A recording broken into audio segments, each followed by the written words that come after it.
اللہم صلی علی محمد وعلی آلہ وبارک وسلم۔ مبشر الذین آمنوا، اور ان لوگوں کو خوشخبری سنا دیجیے جو ایمان لائے اور اعمال صالحہ کیے، بے شک ان کے لیے باغات ہیں جن کے نیچے سے نہریں بہتی ہوں گی۔ جب کبھی ان میں رزق دیا جائے گا پھلوں سے، وہ کہیں گے یہ وہی ہے جو ہم اس سے پہلے دیے گئے، اور وہ اس میں ملتا جلتا دیے جائیں گے، اور ان کے لیے ان میں پاکیزہ بیویاں ہوں گی، اور وہ اس میں ہمیشہ رہنے والے ہوں گے۔ پیچھے آیت سے یہاں سے یا ایھا الناس اعبدوا ربکم، اس آیت سے اسلام کے پہلے عقیدے یعنی توحید کا بیان ہوا کہ تم اپنے رب کی بات کرو جس نے تمہیں پیدا کیا۔ اللہ رب العزت کے انعامات کا ذکر ہوا۔ وَإِن كُنتُمْ فِي رَيْبٍ، میں رسالت کا اقرار کروایا گیا۔ یہاں پر اسلام کا دوسرا عقیدہ بیان کیا گیا کہ جو آپ صلی اللہ علیہ وسلم کی رسالت کا اقرار کرنا ہے، کہ مما نزلنا علی عبدنا، کہ اللہ تعالیٰ نے اپنے بندے پر وحی نازل فرمائی ہے۔ اور یہاں سے اسلام کے تیسرے عقیدے یعنی آخرت کا بیان ہے کہ آخرت پر ایمان لانا ضروری ہے، کہ مرنے کے بعد ایک اور زندگی آنے والی ہے جس میں ہر انسان کو اپنے تمام اعمال کا جواب دینا ہوگا۔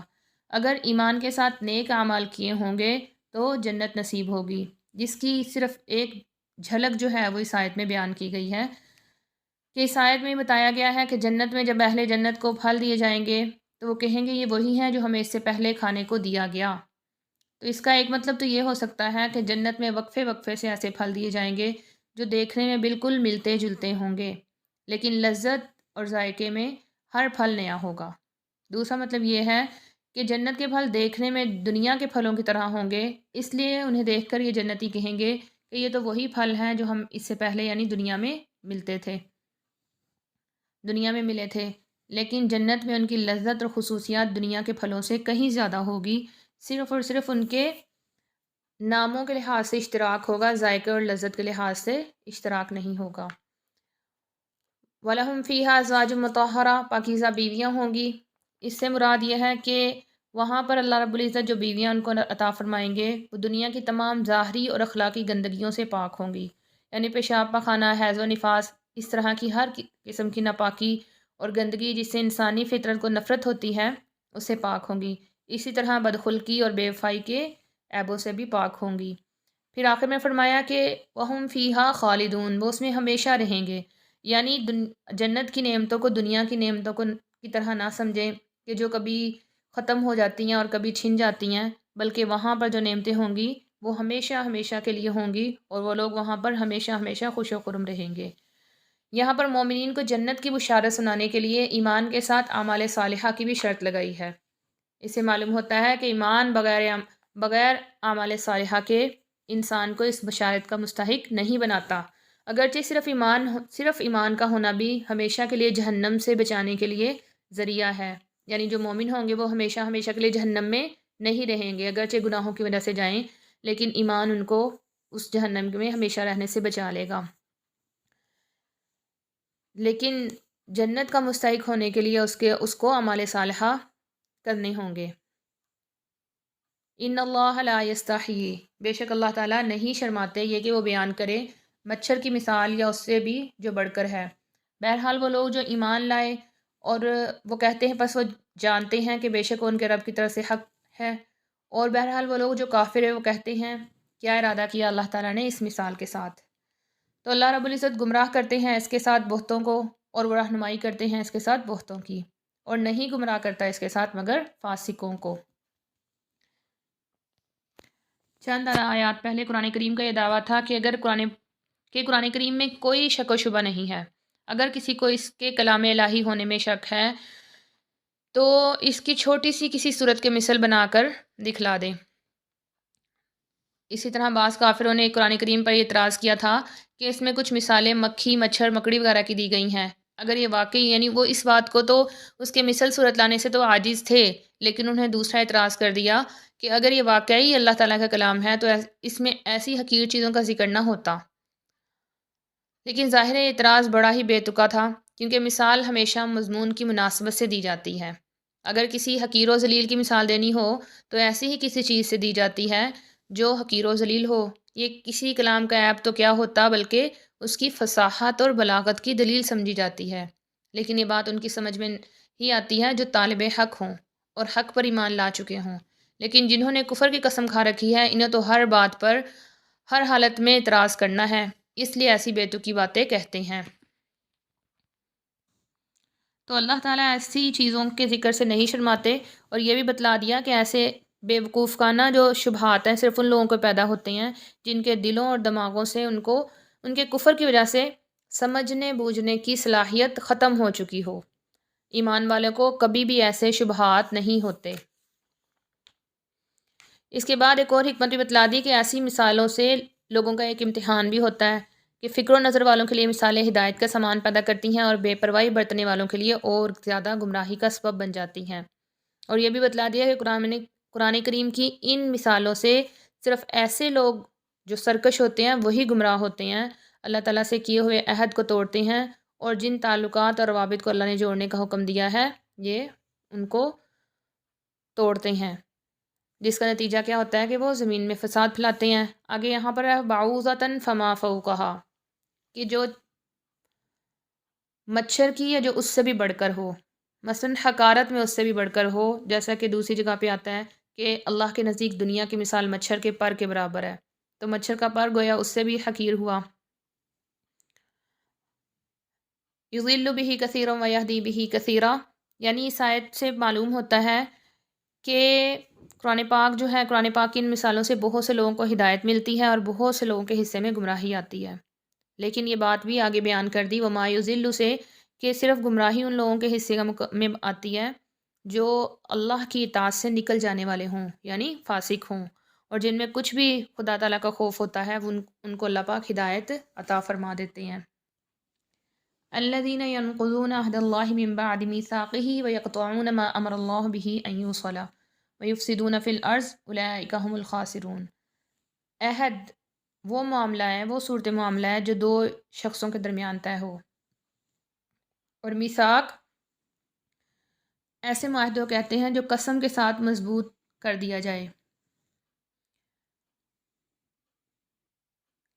عہد، یہاں عہد سے مراد کیا ہے؟ تو بعد مفسرین نے وہ عہد الست مراد لیا ہے جس کا ذکر سورہ اعراف میں ہے، یعنی اللہ تعالیٰ نے انسانوں کو پیدا کرنے سے بہت پہلے آنے والی تمام روحوں کو جمع کر کے ان سے پوچھا تھا کہ کیا میں تمہارا پروردگار نہیں ہوں؟ الست بربکم، تو سب نے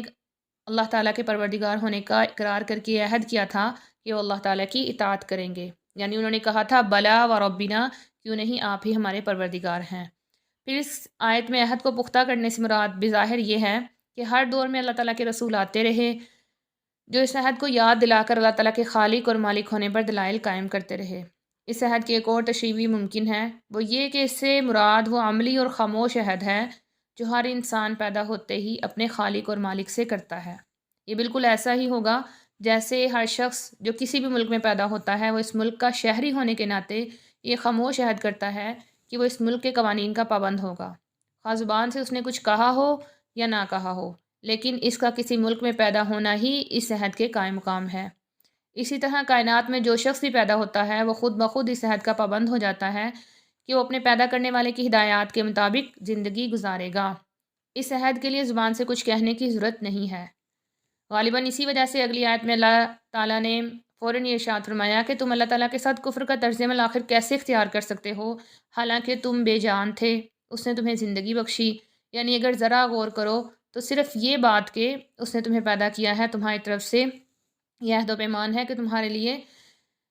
ان کی نعمتوں کا اعتراف اور اس کے بتائے ہوئے طریقے پر چلنا لازمی ہوگا، ورنہ یہ کون سی عقل ہے اور کہاں کا انصاف ہے کہ پیدا تو اللہ تعالیٰ کرے اور فرمانبرداری اس کی بجائے کسی اور کی جائے۔ پھر اس خاموش عہد کو مزید پختہ کرنے سے مراد یہ ہے کہ اللہ تعالیٰ نے اپنے پیغمبروں کے ذریعے متواتر تمہیں اس عہد کی یاد دہانی کرائی ہے، اور ان پیغمبروں نے وہ مضبوط دلائل تمہارے سامنے پیش کیے ہیں جن سے یہ عہد مزید پختہ ہو گیا۔ انسان کو ہر معاملے میں اللہ تعالیٰ کی اطاعت کرنی چاہیے۔ وَيَقْطَعُونَ مَا أَمَرَ اللَّهُ، اس سے مراد رشتہ داروں کے وہ حقوق ہیں جو وہ پامال کرتا ہے، یعنی کافروں کی مثال یہاں پہ کافروں کی صفت بیان کی ہے نا، کہ سب سے پہلے وہ کیا کرتے ہیں کہ اللہ کے عہد کو توڑتے ہیں، دوسرے نمبر پر رشتہ داروں کے حقوق کو پامال کرتے ہیں۔ یہاں پر صلہ رحمی مراد ہے جس چیز کو اللہ پاک نے ملانے کا حکم دیا ہے۔ وَيُفْسِدُونَ فِي الْأَرْضِ، اور یہ کہ زمین میں فساد مچاتے ہیں۔ ان میں سے پہلی چیز اللہ تعالیٰ کے حقوق سے متعلق ہے، یعنی وہ اللہ تعالیٰ کے بارے میں وہ عقیدہ نہیں رکھتے جو رکھنا چاہیے، اور نہ اس کی وہ عبادت کرتے ہیں جو ان پر فرض ہے۔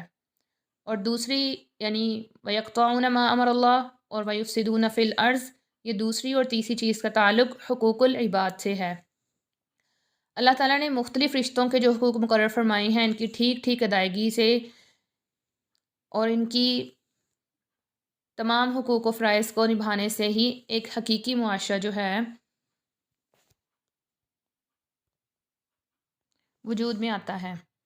اگر ان رشتوں کو کاٹ کر باپ بیٹے، بھائی بھائی، شوہر اور بیوی ایک دوسرے کے حقوق کو پامال کرنا شروع کر دیں تو وہ خاندانی نظام بالکل تباہ ہو جاتا ہے، جس پر ایک صحیح معاشرے کی بنیاد قائم ہوتی ہے۔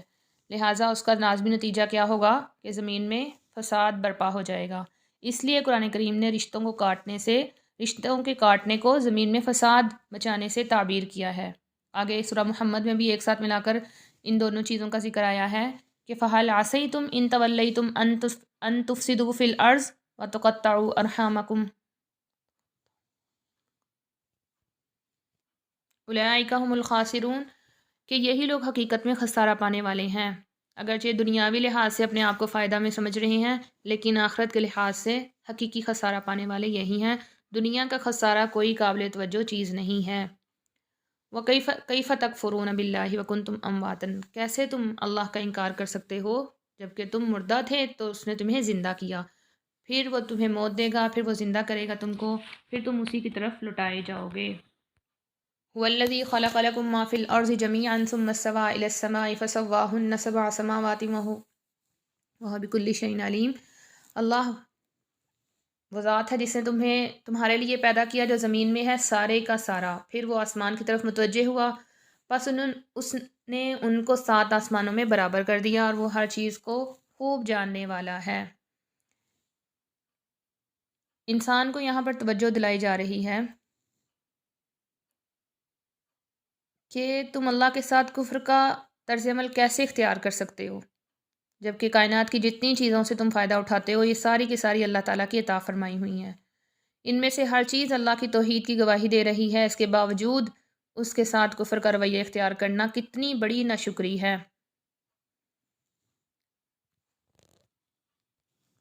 کنتم امواتن، اموات یہ میت کی جمع ہے، مردہ اور بے جان چیز کو میت کہا جاتا ہے۔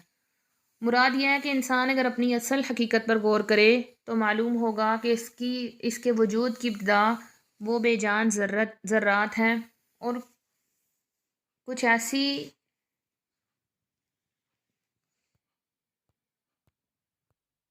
چیزیں ہیں جو کہ کچھ منجمد شکل میں ہیں اور کچھ بہنے والی چیزیں ہیں۔ تو اللہ پاک نے ان پوری دنیا میں پھیلی ہوئی چیزوں کو جمع کر کے ان ذرات میں جان ڈالی اور اس کو زندہ انسان بنایا۔ یعنی انسان جو چیزیں کھاتا ہے اس سے ہی اس کے پیدائش کا جو باعث ہوتی ہیں چیزیں بنتی ہیں، اور اللہ رب العزت نے ان تمام، جیسا کہ ہم کھانے پینے کی چیزیں فروٹ کھاتے ہیں یا کچھ بھی، تو یہ بے جان چیزیں ہوتی ہیں، ہم ان کو کھا کے طاقت حاصل کرتے ہیں، اور پھر اللہ رب العزت ایک ناپاک پانی کے قطرے جو کہ ایک مردہ ہوتا ہے اس سے انسان کو مکمل انسان بنا دیتے ہیں۔ فَأَحْيَاكُمْ، پس اس نے تمہیں زندگی دی، ثُمَّ يُمِيتُكُمْ، پھر دنیاوی زندگی کا خاتمہ ہوگا، یعنی جس نے پہلی مرتبہ تمہارے بے جان ذرات کو جمع کر کے ان میں جان پیدا کی، وہ اس دنیا میں تمہاری عمر کا مقررہ وقت پورا ہونے کے بعد پھر تمہیں موت دے دے گا۔ ثُمَّ يُحْيِيكُمْ، پھر ایک عرصے کے بعد قیامت میں اسی طرح تمہارے جسم کے بے جان اور منتشر ذرات کو جمع کر کے تمہیں زندہ کرے گا۔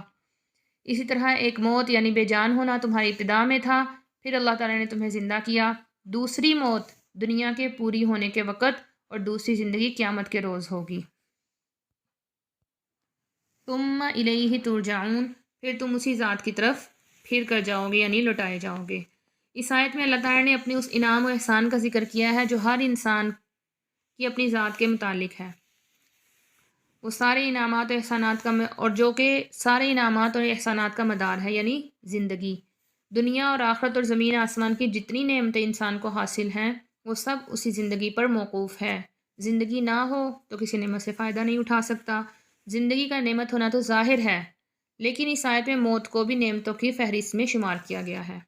یہ اس لیے کہ دنیا کی موت دائمی زندگی کا دروازہ ہے، جس کے بعد کوئی موت نہیں ہے، لہٰذا یہ موت بھی ایک طرح سے نعمت ہوئی۔ اس آیت سے ایک مسئلہ معلوم ہوتا ہے کہ جو شخص رسول اللہ صلی اللہ علیہ وسلم کی رسالت کا منکر ہو یا قرآن پاک کے کلام الہی ہونے کا منکر ہو، اگرچہ وہ اللہ تعالیٰ کے وجود و عظمت کا انکار نہ کرے، مگر اللہ کے نزدیک وہ بھی منکر ہے، منکرین کی صف میں آئے گا، منکرین کی فہرست میں شامل ہوگا۔ والذی خلق لکم ما فی الارض جمیعا، اللہ ہی وہ ذات ہے جس نے پیدا کیا تمہارے لیے جو کچھ زمین میں ہے سارے کا سارا۔ اس میں اللہ تعالیٰ نے اس نعمت عامہ کا، پچھلی آیت میں نعمت خاص کا ذکر تھا جو انسان کے جسم کے متعلق تھی، یہاں پہ اس نعمت عام کا ذکر ہے جو اللہ تعالیٰ نے انسانوں کا نہیں بلکہ تمام حیوانات اس میں شریک ہیں۔ ایک لفظ میں اللہ تعالیٰ نے ان تمام نعمتوں کا ذکر کر دیا کہ جمیعاً ساری کی ساری نعمتیں اللہ رب العزت نے انسان کے فائدے کے لیے بنائی ہیں، یعنی اس میں وہ ساری نعمتیں آ جاتی ہیں جو دنیا میں کسی انسان کو حاصل ہوئیں یا ہو سکتی ہیں، کیونکہ انسان کی غذا، لباس، مکان، دوا اور راحت کے کل سامان زمین ہی کی پیداوار ہیں۔ ثم استویٰ، استوا کے معنی ہوتے ہیں سیدھا ہونے کے، مطلب یہ ہے کہ اللہ تعالیٰ نے زمین کی پیدائش کے بعد آسمانوں کو بنانے کا بہترین سیدھا فیصلہ کیا، درست فیصلہ کیا، یہاں تک کہ اللہ تعالیٰ نے 7 آسمانوں کی تخلیق مکمل فرما دی، اور اللہ تعالیٰ ہر چیز کا جاننے والا ہے، اس کی تخلیق کے لیے اللہ پاک کے لیے کوئی مشکل نہیں۔ دنیا کی ہر چیز اللہ پاک نے نفع کے لیے پیدا کی ہے۔ لکم سے اس سے معلوم ہوتا ہے کہ دنیا میں ہر چیز جو ہے اگرچہ وہ حلال ہے یا حرام ہے، میٹھی ہے یا زہریلی ہے، وہ ہر چیز جو ہے انسان کے فائدہ کے لیے ہے، اور کسی نہ کسی درجے میں وہ انسان کو فائدہ پہنچا رہی ہیں۔ اس آیت سے بعض علماء نے استدلال کیا ہے کہ دنیا کی تمام چیزوں کی اصل یہ ہے کہ وہ انسان کے لیے حلال ہوں، کیونکہ وہ انسان کے لیے پیدا کی گئی ہیں، سوائے ان چیزوں کے جن کو شریعت نے حرام قرار دیا ہے۔ لیکن درست قول یہ ہے کہ فائدے کے لیے ضروری نہیں ہے کہ حلال ہی ہو، بلکہ ہر چیز انسان کے فائدے کے لیے ہے، اگرچہ وہ حلال ہو یا حرام ہو۔ اس کا فیصلہ قرآن و سنت کے کیے ہوئے بیان کے مطابق ہوگا، اور ان کے مطابق اس کو اتباع کرنا ضروری ہوگا، یعنی انہی کی جو قرآن و سنت کے جو فیصلے ہیں ان کا اتباع کرنا ہر انسان پر لازم ہوگا۔ آگے ہے ثم استویٰ الی السماء، آسمان کی طرف متوجہ ہوا، یعنی پہلے اللہ پاک نے زمین کو پیدا فرمایا اور اس کے بعد آسمان کو پیدا کیا۔ سورۃ النازعات میں اللہ پاک نے ارشاد فرمایا ہے وَالْأَرْضَ بَعْدَ ذَلِكَ دَحَاهَا، یعنی اللہ تعالیٰ نے آسمان کو پیدا کیا اور اس کے بعد زمین میں جو چیزیں تھیں اس کا جو ہے سارا نظام بنایا۔ تو اس سے یہ لازم نہیں آتا کہ زمین کی پیدائش آسمانوں کے بعد ہوئی ہے، بلکہ اس کا مطلب یہ ہے کہ پہلے اللہ تعالیٰ نے زمین کو پیدا کیا، پھر آسمان کو پیدا کیا، اور اس کے بعد زمین کی درستگی کی اور اس میں پیداوار وغیرہ نکالے، یعنی تفصیلی کام جو ہے آسمانوں کی پیدائش کے بعد ہوئے، اگرچہ اصل زمین کی تخلیق آسمانوں سے پہلے ہو چکی تھی۔ واللہ اعلم بالصواب، وآخر دعوانا ان الحمد للہ رب العالمین۔